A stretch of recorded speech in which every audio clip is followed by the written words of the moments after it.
It was because I'm back with another motherfucking baddies.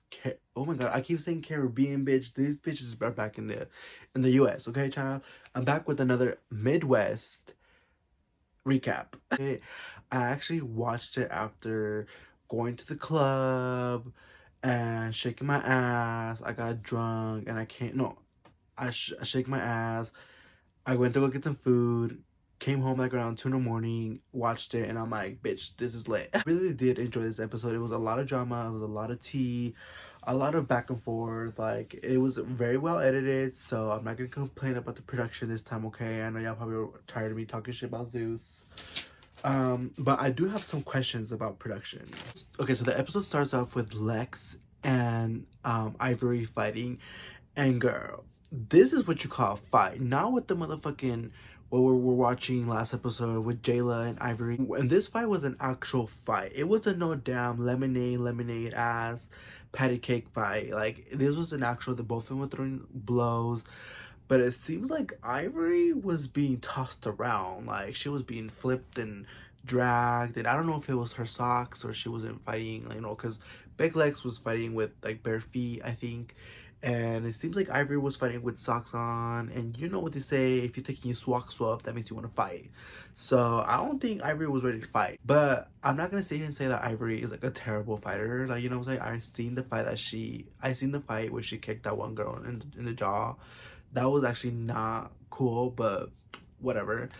But I do see that she was putting effort into the fight with Lex and everything, and she whooped Summer and she whooped I don't know how she whooped, but she is a heavy hitter. That's one thing for sure.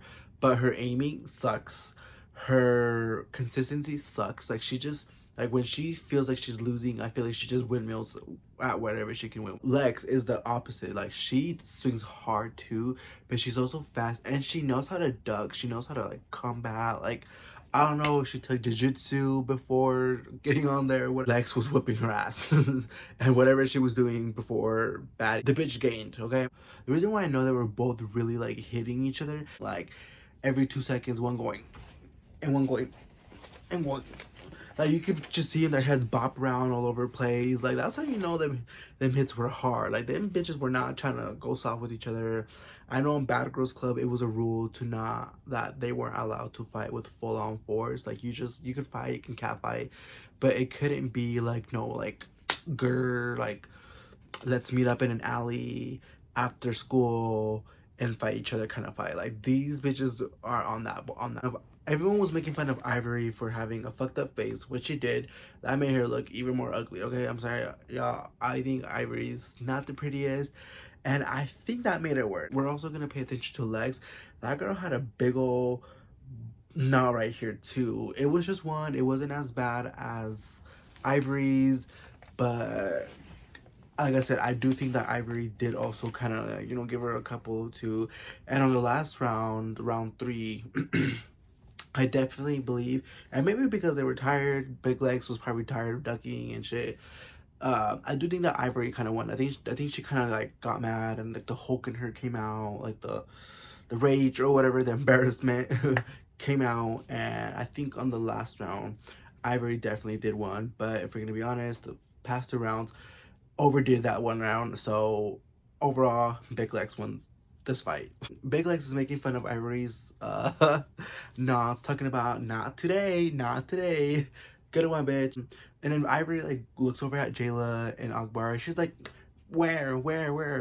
And Ivory and Jela are like, who gonna tell her? It surprises me because Jayla is petty as fuck, okay? So you would be thinking that Jayla would be like, sis, sweetheart, like, even like in a snarky, sarcastic way, like, yes, girl, I see. I see it on your face. Because that girl had, like, a busted lip, a scratched eye. She had, like, knots here. Her face was like, she just looked really fucked up. Like, I have respect for Big X because I did not expect her to really fuck Ivory up that much, especially because Ivory was really hyped up before, you know, the filming came out. Everyone was like, oh my gosh, like, she's about to whoop everyone's ass, like, everyone should watch out for her. People wanted her to take a fight because, like, they thought it was gonna be a good fight. But I think we all know now that Tesehki was probably gonna whoop her ass. If Lex did it, Tesehki would have been able to do it for sure. So that makes me wonder, is Jela kind of scared of Ivory? Like, did Ivory really hit her hard that one fight that they had? Because Jayla is like not trying to be on her toes, and usually Jayla is the type of girl that would constantly like, yeah, girl, you just got your ass be like mean girly vibes. I don't know, maybe it's the fans like getting to her and she's finally realizing that she's actually kind of annoying herself. So she's just not doing too much. And Jayla does have a point in the situation. Like, you shouldn't be judging nobody based off you shouldn't be judging nobody basing off the last season, especially because you were not there at all. Like, Black doesn't know what really happened behind the scenes. There was a lot of things that were cut out on the Caribbean. There's a lot of things that we never seen behind, behind closed doors. I heard a lot of shit with a lot of weird shit with Lemmy, but we're not gonna get into that. Surviving Lemmy. What Big Lex is doing is basically like hating the actor of a character that's a villain in a movie. Like, that's like you hating on motherfucking the actor of Scream or whatever. Like, hating on him. Like, imagine seeing him and you're like, bitch, I fucking hate you for almost killing Sydney. Like, no, girl, you can't be doing that. So I do see why Jayla, like, is kind of like, bitch, shut up. Like, don't be trying to be with me. Like, I feel like Big Legs should have tried finding a reason to actually fire her. Something like, maybe like, oh, bitch, you were wearing the same shirt as me. Let's fight. Like, something more reasonable. I don't know. That fight, ends or whatever, and they get onto the bus to go to the club or whatever, and they're talking about Summer's stalker. I don't think it's crazy that Summer has a stalker in her own city, and she's like legit following her on the clubs at this auditions, and kind of realizing that Emma and Yoshi are just kind of like in the background. Like, they really are becoming non-existent. Like, I'm forgetting that Yoshi's on there. I still like can see Emma on there because she's kind of made her relevancy, but I feel like the more she hangs out with Yoshi, the more she's kind of like fading away.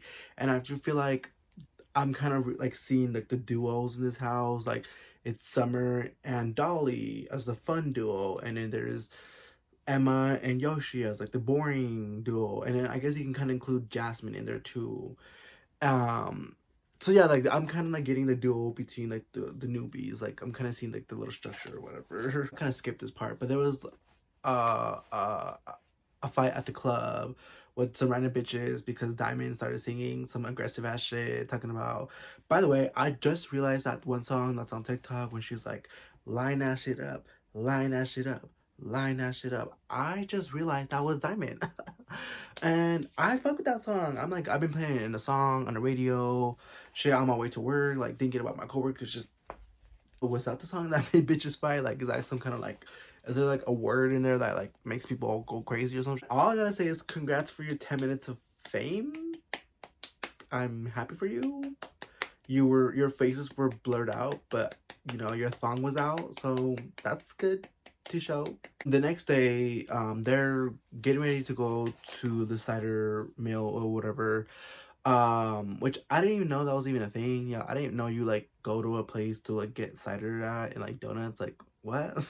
I'm like, now I'm about to start looking up some up here in Denver. Okay, Natalie thinks Emma is still cool, but when Scotty was still cool with DJ Sky, it was an issue.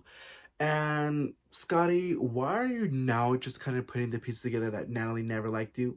Like, girl, she beat your ass twice and she made you cry. Do you not see that the girl is your undercover hater? Like, I don't know, guys. I think Scotty's very delusional, thinking Natalie is her friend. Like, if you're gonna be mad at me for being friends with your enemy, but you can be friends with my enemy, but you know what? Go ahead and eat that extra plate and fight about it, I guess. Natalie and Scotty's relationship is that Scotty is kind of disposable now because Jela is in the picture now. Natalie has another person she can like rely on now. Before Jela, like, Natalie was up Scotty's ass and talking about besties and this and that. But now it seems like it's Jayla and Natalie instead of Scotty and Natalie, which is very interesting how it's all kind of playing out.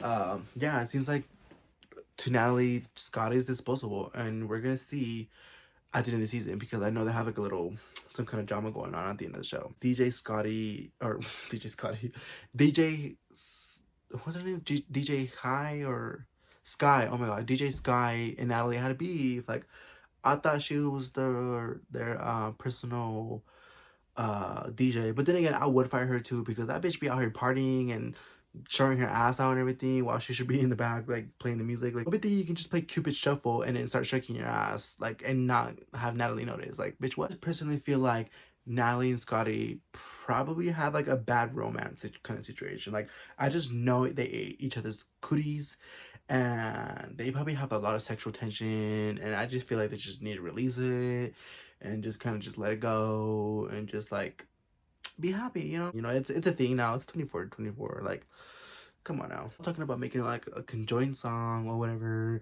with all the motherfucking rappers of this fucking season. And I'm like, what the fuck? Like, what are we doing? This isn't Love and Hip Hop. But then Biggie starts getting mad and jealous because everyone's saying that Ogbar is a really good like rapper. Biggie, like, I'm really starting to realize, like, I'm really starting to ask what her zodiac sign is. Because what zodiac sign can have someone be so jealous, yet so scary, yet so annoying at the same time? I'm gonna search up her zodiac sign, and she better not be a Virgo, because I'm a Virgo. Y'all, I spoke too soon. She's a Virgo. Not necessarily mean she's a Virgo. Like, there's also moons and, like, you know, suns and everything, but, you know. Because, you know, definitely she's not a fucking Virgo. She could be a Cancer. I feel like she's more of a Cancer. I feel like she has Cancer in her. Because ain't no way. I mean, the jealousy part, I get it. Because I can get a little jealous too. You know, if the spotlight's not on me, bitch, I'm going to make it about me. But one thing about me is I'm not scary, okay? But she is kind of smart too, though. So, like, she won't fight if she, you know, I don't know. They get to the apple cider mill thingy, and everything looks vintage. It looks a little bit like old or whatever. I was like, did they go back in time to the 1950s? Because if that's the case, they're all in trouble. So then the lady's talking about like the history of the mill, and like nobody probably cares. Everyone just probably wants to drink and like eat donuts and shit. So I'm sure they were all probably like zoned out, probably like drunk and hungover and everything. So they like get like separated. She gives them instructions, but before Dolly turns back to Anna and she's like, "So bitch, we're not done yet." And I'm like, "Bitch, why are you trying to fight a girl who doesn't want to fight you? Like, we already know Anna's scary. You proved it. You embarrassed her. You called her out. She said no. So why are you still trying to fight a girl who doesn't want to fight you? It's giving bully vibes." But I still like Dolly, Baddie, or Boo Boo, whatever her name is. And I don't know where you see Tesehki like, "Bitch, you're not about to fight my friend. You've been picking on her, so fight me." And then Dolly throws a drink, and then Tesehki starts whooping her ass. Which, by the way, everyone is saying, "Oh my god, like, she didn't even get whooped that much." Like, no, girl. Tesehki whooped her ass. The fight got separated way too quick though. But Tesehki did whip her ass. Like, can y'all just admit that Tesehki can have hands? Like, why is everyone making it so hard on Tesehki on having hands? At this point, Ivory and Dolly are competing on who has the most knots. And so after the fight, you just see like Diamond. You just see Anna, Biggie, and Tesehki just skipping to the loo, giggling and laughing, and Dolly's out here like messed up, knots, scrapes, scratches on her face, talking about, "Girl, she threw drinks at me and my eyes, and this is not like, girl, you started it, and you have to know that these girls come in three. You know, they're the three amigos, the three musketeers, the three blind mice. You have to know these bitches come in three." Stannis, why didn't Anna just start swinging the minute she got pushed? Like, if someone pushes me, I'm not pushing back. I'm swinging back. Like, ain't no way you're gonna just push me and we're just gonna keep arguing. Like, what? Like, Anna is giving pussy. But then, what I've just been hearing recently, actually, I seen this today, filming today, is that this was all scripted. The fight between Anna and Dolly was all scripted. Tesehki confirmed her on her live. Lemmy went back and forth with her, talking about, "No, it's not. I don't. He doesn't appreciate her saying all that is." But I don't know, guys. Do you guys think it's scripted? Do you guys think specific scenes, specific fights, specific dramas are scripted? It makes me really question the whole show now, or the whole network at this point. Like, is Jocelyn's Cabaret scripted?